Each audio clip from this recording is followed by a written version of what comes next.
Wet your hands with water. Apply soap, rub your hands palm to palm and wash the backs of both hands and in between your fingers. Then palm to palm with fingers interlocked. Clasp your hands together and rub. And then clean around the thumbs too. Rub your fingertips in the palms of your hands and finish off with the wrists. Rinse your hands really well with water and dry them thoroughly with a paper towel. Use the towel to turn off the tap. Your hands are now clean. Good morning, students. This is Gulrez Azizi.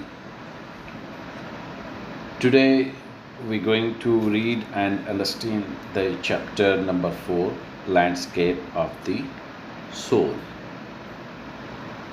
This chapter is written by Natalie Travra.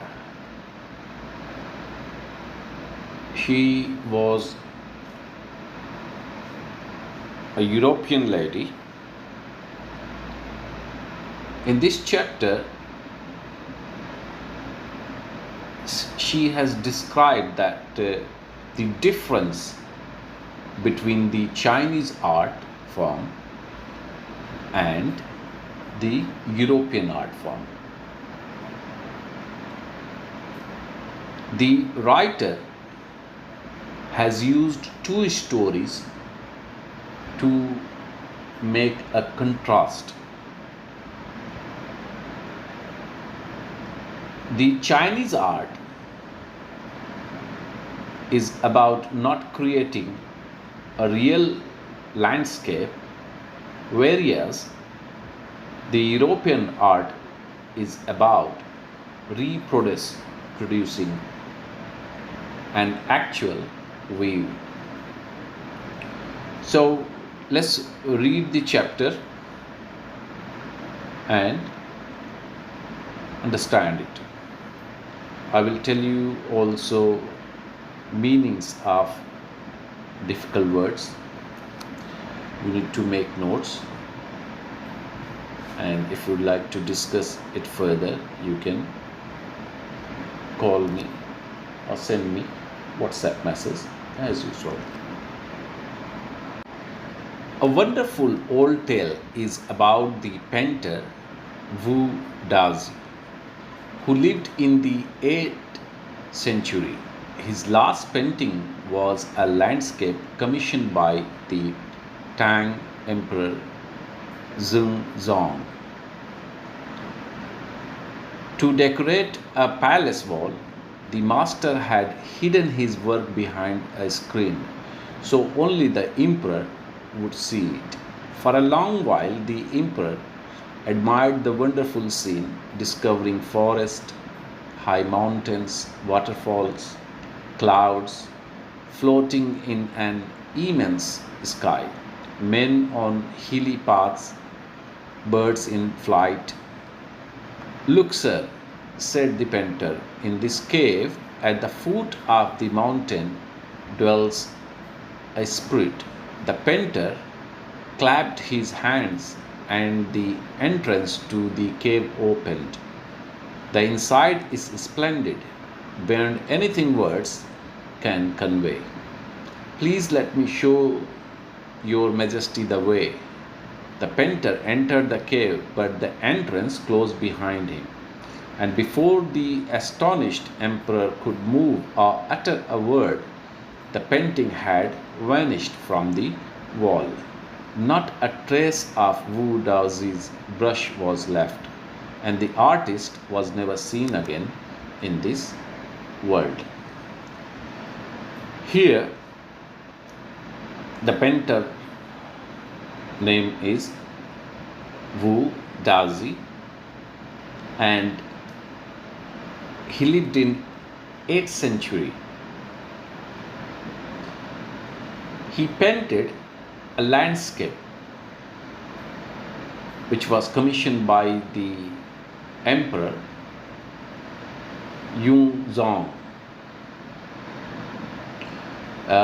He was ordered to decorate a palace wall, so he had to paint a wall. So he did that, he painted that wall, he made a scenery that was landscape. And he didn't want this that anybody else could see. So he hid that painting behind a screen. So when the emperor looked at that, he really admired that painting, and he found out, he discovered forest, high mountains, waterfalls, clouds floating in the sky, and he also discovered men walking on hilly paths, hilly ways or roads, and he also discovered in that painting that the birds were flying. But the thing the painter wanted to show, or he wanted the emperor to discover, he did not discover that, he did not find that. So the painter said to the emperor that, "Sir, look at this place, look at the foot of the mountain." He shown that mountain in that scenery, and he wanted the emperor to look at the foot of the mountain. And he said that there a spirit lived. Dwells means live. And saying that, he clapped his hands, and the entrance of the cave opened. So he said to the emperor that he wanted to show inside the cave that was splendid, that was superb. And as soon as the cave door, the entrance opened, the painter entered in that cave, but the entrance closed down. As soon as he entered in the cave, it got closed. And before the emperor could do anything, I could say anything,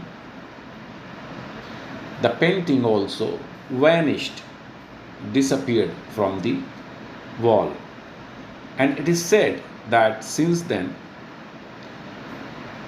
neither the painter Azizi was seen, nor any sign of his brush, means any other painting, was seen after that in this world. Such stories played an important part in China's classical education. The books of Confucius and Zhuangzi are full of them. They help the master to guide his disciple in the right direction. Beyond the anecdote, they are deeply revealing of the spirit in which art was considered. Contrast this story or another famous one about a painter who wouldn't draw the eye of a dragon he had painted for fear it would fly out of the painting, with an old story from my native Flanders that I find most representative of Western painting. Here the writer says these stories played an important role in classical education in China. And not only there were so many stories, such stories in the books of Confucius and Zhuangzi. Zhuangzi and Confucius, these were two philosophers. So they had written so many books, and all those books were full of such stories. These stories were considered to be deeply revealing of the spirit, just like the art. And I'll tell you, there was another famous story in contrast to the previous one. We just had, read the one story previously. So there was another story, and that was in contrast to the previous one. And in that story, what had happened? The painter wouldn't paint the eye of a dragon. Why? Because he feared that the dragon would fly out of the painting. So see how funny it is that can you believe that anything becomes live and he comes out it comes out of the painting. So these were beliefs of those days painters, and there were such some stories like that.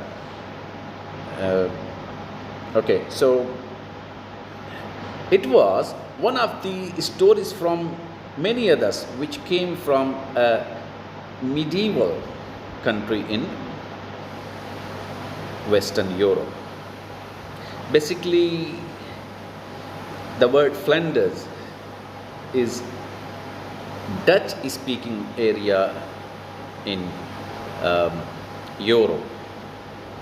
So see what kind of stories they had those days in their books. And it was believed, see, earlier we read one story where the painter wanted to show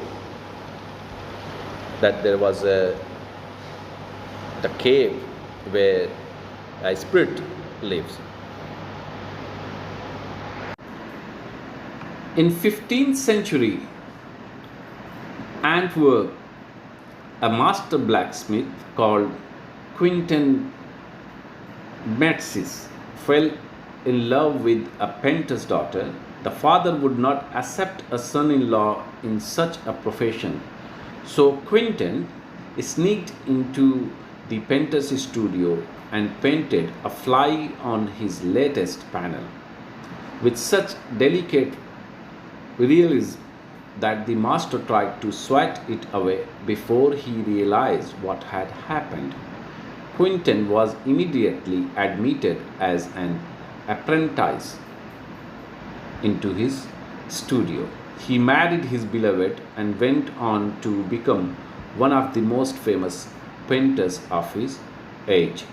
These two stories illustrate what each form of art is trying to achieve: a perfect illusionistic likeness in Europe, the essence of inner life and spirit in Asia. So, in contrast of that story, the previous story, now the writer tells another story from the European country, from her native Flanders. And here the Antwerp is a place, is a city of northern Belgium. So what the writer tells here in this story, that during the 15th century in that place Antwerp, there was a blacksmith we call in Hindi like lohar, who works with the iron and things, they make tools from iron. So a master blacksmith whose name was Quinton Matsis, he fallen in love with a painter's daughter. And because of his profession, obviously the father was not going to accept him as his son-in-law. So what the blacksmith did, he sneaked into the painter's studio. He sneaked, like entering into someone's premises, a building, without permission, illegally. So he sneaked into the painter's studio and he painted a fly, a monkey, on his latest panel. So the latest on the latest painting, the drawing, he painted a fly, a monkey, and it was so real. So when the painter came and he saw that fly sitting on that panel, so he tried to hit that fly away. Here the word swat, SWAT, swat means hit or crush something. So he tried to hit that fly, but before he did that, he realized that it was a painting. So he got shocked, he was surprised. And then he appointed Quinton as a trainee in his studio. So now Quinton could marry with his beloved. Now he could marry with the painter's daughter who he wanted. And later on, Quintus became one of the famous painters of his age in that period. So now, if you look at these two stories, they're trying to illustrate the form of art in two different regions. And what it is, in Europe, the art is perfect and like an illusion, like deceiving to your eyes, which is not real, but it looks like real. And in Asia, obviously she's talking about China,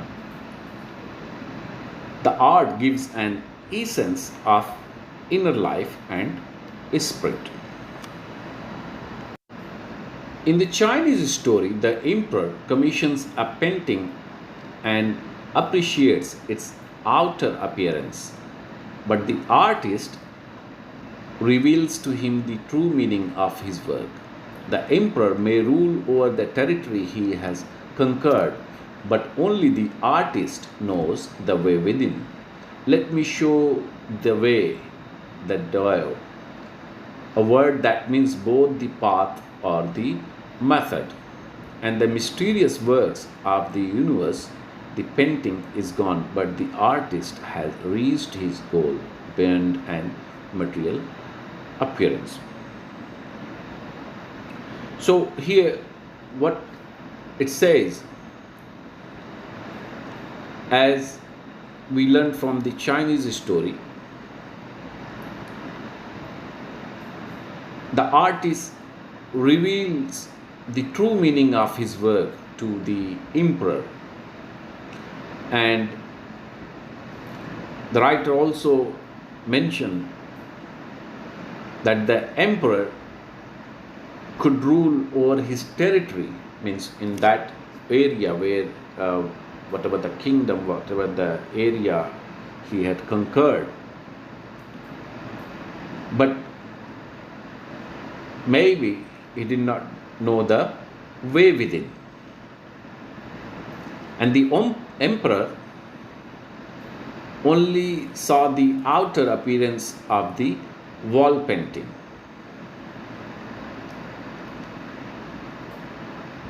And the work was mysterious, and the word here, Deo, that means something which has both paths, is what the artist did.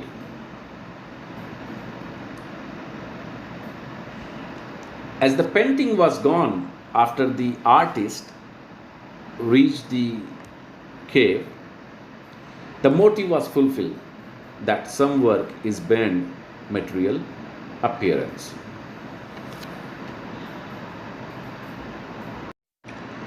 A classical Chinese landscape is not meant to reproduce an actual view as would a Western figurative painting, whereas the European painters wants you to borrow his eyes and look at a particular landscape exactly as he saw it from a specific angle.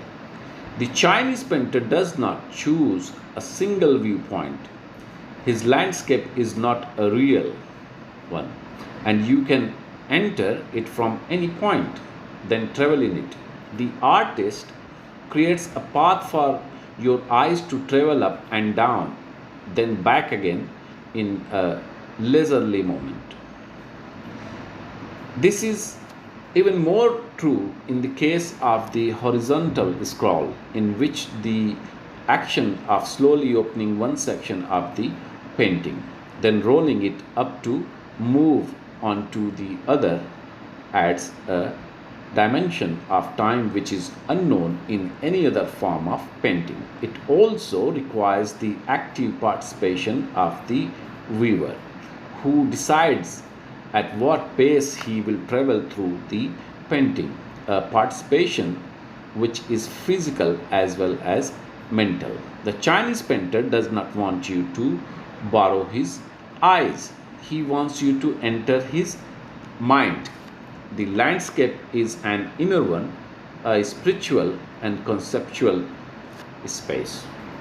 So, here in this paragraph, the writer is distinguishing the European art form and the Chinese art form. So, according to her, the Chinese landscape painting is not made with a real viewpoint, but it is a representation of the artist's thoughts. The Western painting in Europe is a figurative art form, and the European painter paints a landscape to show you a specific scene of the landscape, whereas the Chinese painter does not choose a real viewpoint. So, in that Chinese painting, you can enter from any point and you can travel anywhere where your thoughts and imagination take you. And the Chinese artist wants you to travel by creating your own path and then come out in a relaxed moment. In China, this mode of seeing a painting is more enjoyable. A horizontal scroll is a form where one section of the painting is opened one by rolling it up to move on the other side. It creates a dimension which is not practiced in any other form of artwork. It requires both mental and physical participation of the viewer. The Chinese painter wants you to enter his mind and see the painting from his thoughts. The landscape created by Chinese artists is spiritual, inner, and of conceptual space.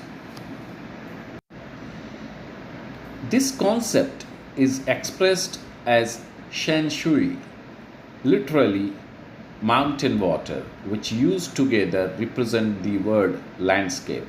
More than two elements of an image, these represent two complementary poles reflecting the Taoist view of the universe.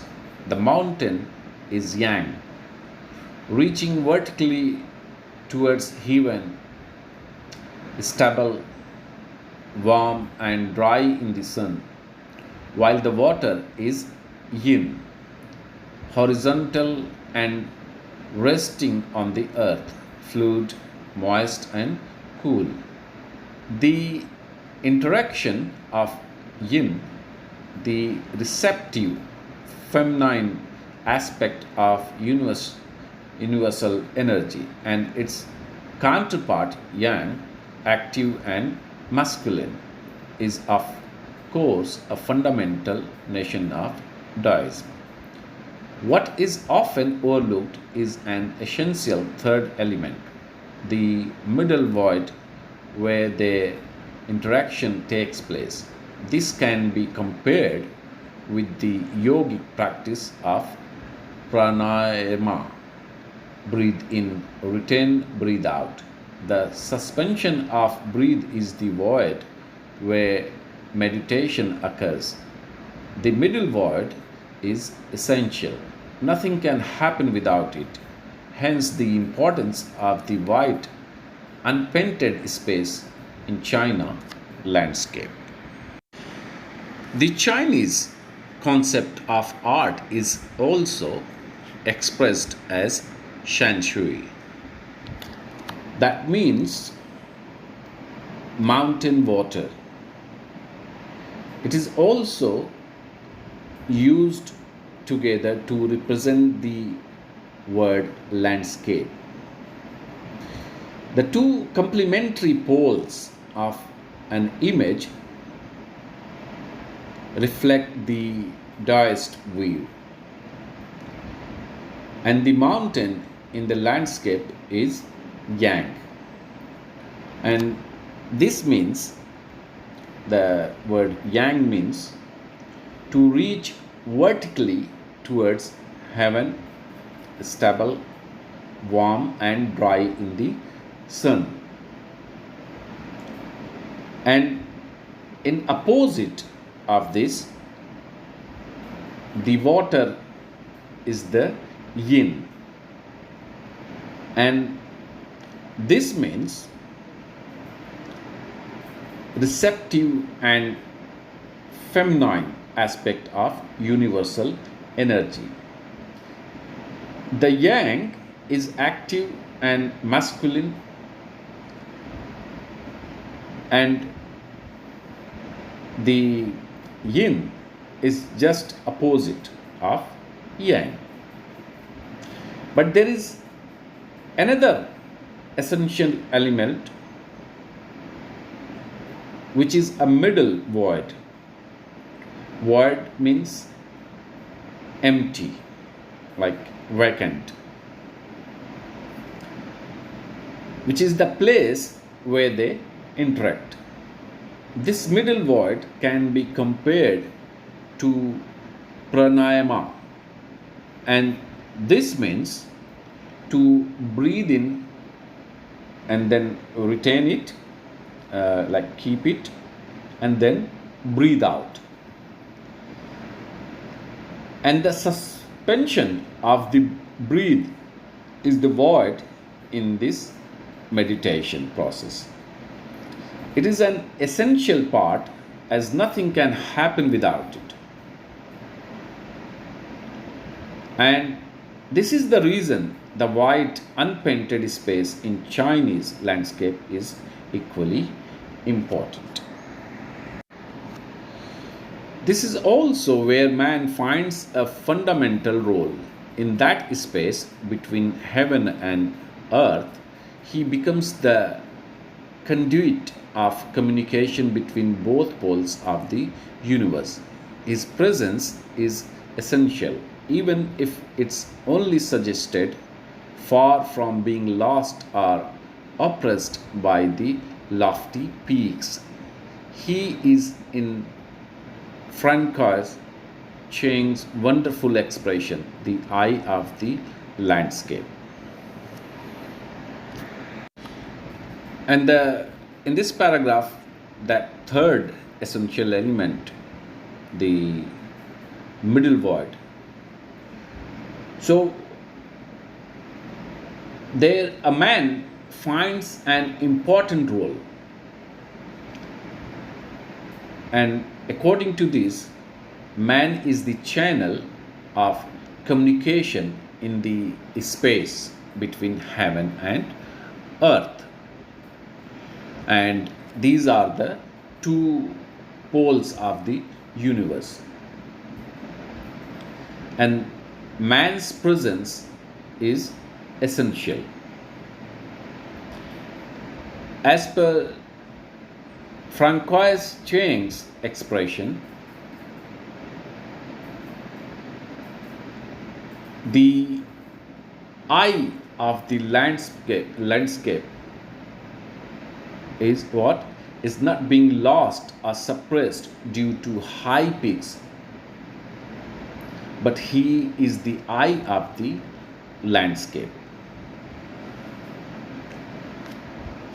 And here, oppressed means worried, and the word lofty, that means high or tall. So, students,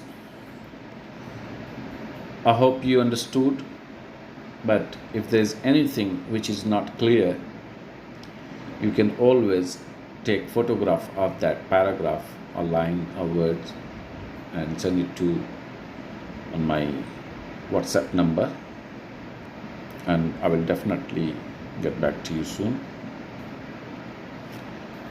So that was all, and the chapter is finished. Thank you very much. Bye bye.